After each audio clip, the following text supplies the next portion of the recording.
So there's this moment from my past that rather embarrasses me. Of course, it's one of many, actually, but I'm just going to tell you about this one.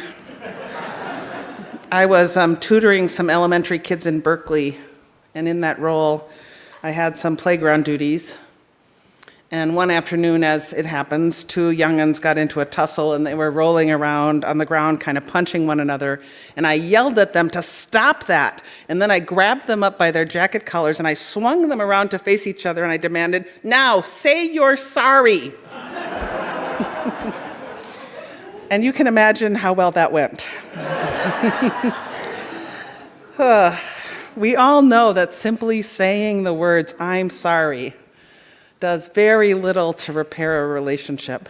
It's part of it, for sure. But by itself, it's not nearly enough.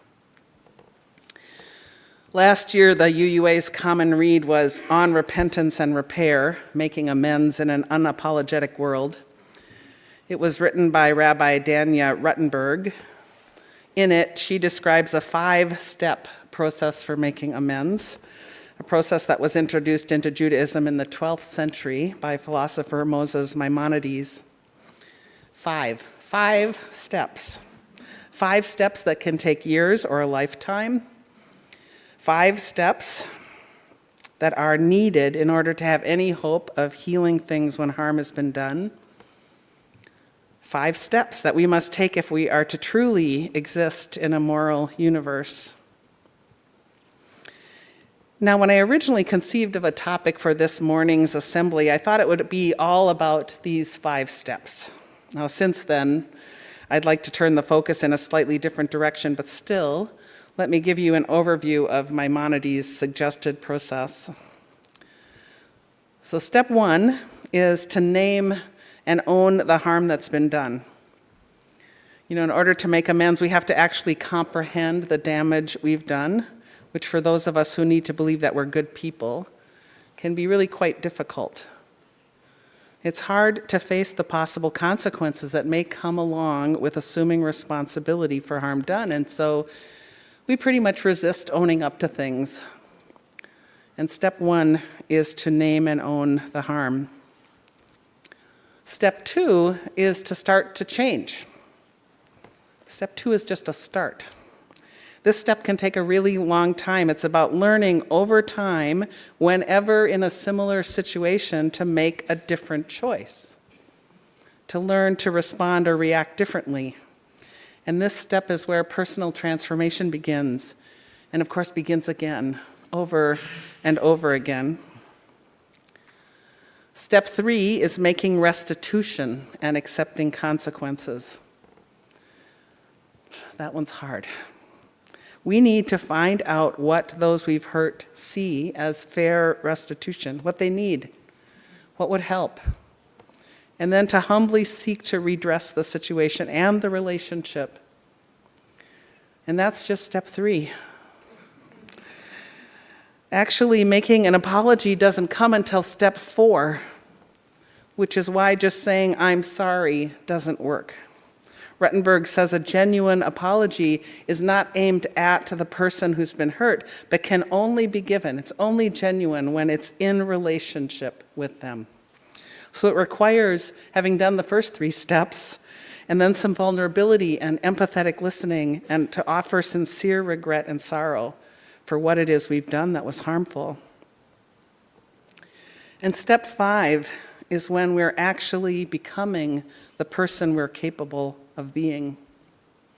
It's when we're a changed person in all the ways that matter. It's a becoming process, so you can see how making amends can take a lifetime. We have to become.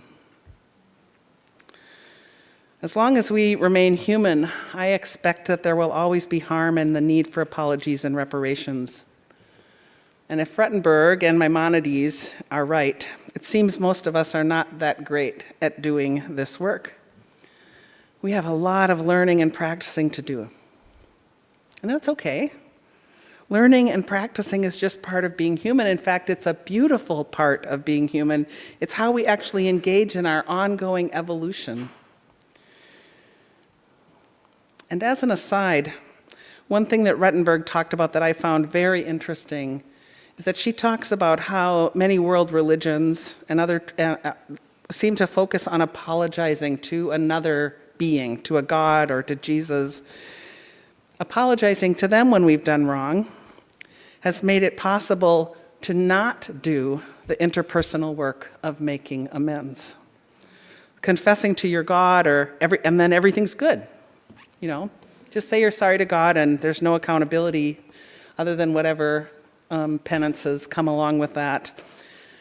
So no wonder we're not very practiced at this.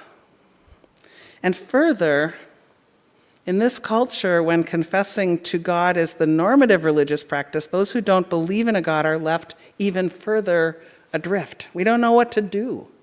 We don't know how to apologize in ways that actually make amends. Having said all that, I, of course, do not want to denigrate those who need to confess to their God. It's part of their religious practice, and it's not about that. What I'm saying is that that's not maybe enough in our interpersonal world. So, as I say, my focus began to shift as I thought about what to say this morning. Rather than a tutorial on how to make amends, I've been thinking about the stuff we might do to work on ourselves in order to do as little harm as possible in the first place. And I've been wondering about how our ability to consider the consequences of our actions might contribute to building the beloved community. I don't know if this is something you've talked about much here. I haven't been with you that long. Have you talked about the beloved community and what it is? It was the Reverend Dr. Martin Luther King Jr. who popularized the concept of beloved community. King believed that beloved community is a place where there's no poverty, no militarism, no racism, no materialism. He believed it was a place where trust and love would triumph over fear and hatred.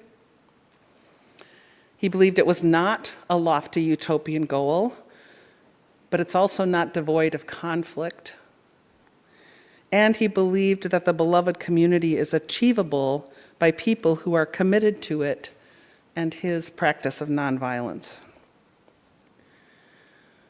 So I wonder if for today's purposes we might think of a practice of nonviolence as being a practice in which we do as little harm as possible, where we consider the consequences of how we use our words and our actions in community.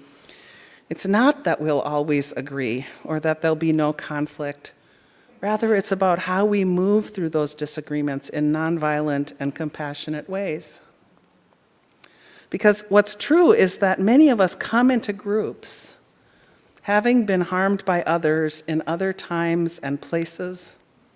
We come into groups from situations where amends were never made, and we bring that experience with us. We carry it along into our new relationships, and we respond to others from that place in us of distrust and pain. There's a recent book by Oprah Winfrey and Bruce Perry called What Happened to You? Conversations on Trauma, Resilience, and Healing. It's a great read if you want to look for it somewhere. Its premise is that to understand one another, we need to ask, what happened to you, not what's wrong with you. Because what has happened to us is determinative in who we are and what we do today. Recently, Jacob, our media content coordinator, posted a story on our Instagram page. It was a video created by somebody named Dean Spade, who offered some really insightful things about our behavior in groups. Spade posited that because of being harmed in the past, our default is to be on the defense, perhaps in order to legitimize even our past experience. We come into community feeling prejudged. We believe we won't be seen and that there's no one else like us. And from that place of pain, we criticize the group and we do things to tear it down. We work to disorganize it rather than to work to pull people together. And I suppose this means that if the work of making amends and healing is not done, the injured party, which is all of us some of the time, the injured party can become the one that is destructive and hurtful, perpetuating that system of harm. Often we judge others we judge most harshly in others what is really an unmet need of longing in ourselves. And judging others is no way to create change. Judging others does not build the beloved community. It just hurts and excludes each other, and even makes us feel worse about ourselves and more alone. So Spade asks us to self-reflect, to notice tendencies like this in ourselves, to notice if any of this rings true, and if so, to ask ourselves how we might rather help to improve things, or how to try new things with some humility to hopefully decide to practice relationship repair. This makes sense to me because spending our time judging one another or tearing down our communities only takes our focus away from the real work we have to do in the world. It just saps our power. And as you all know, there is so much real work to be done. In her Sunday message to the UUA's General Assembly several years ago, Reverend Nancy MacDonald Ladd spoke of fake fights that waste our time.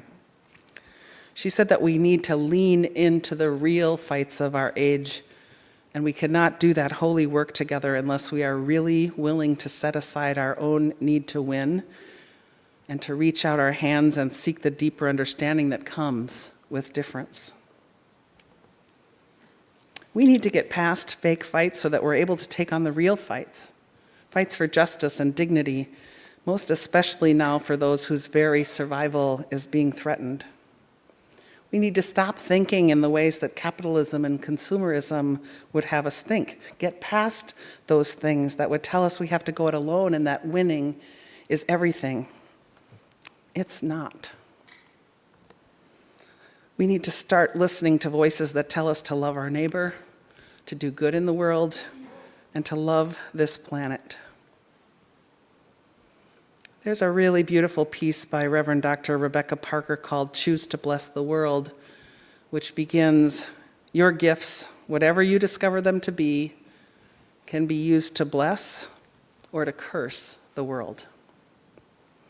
Our minds, our hearts, our hands, we can use them to feed the hungry or to hoard bread.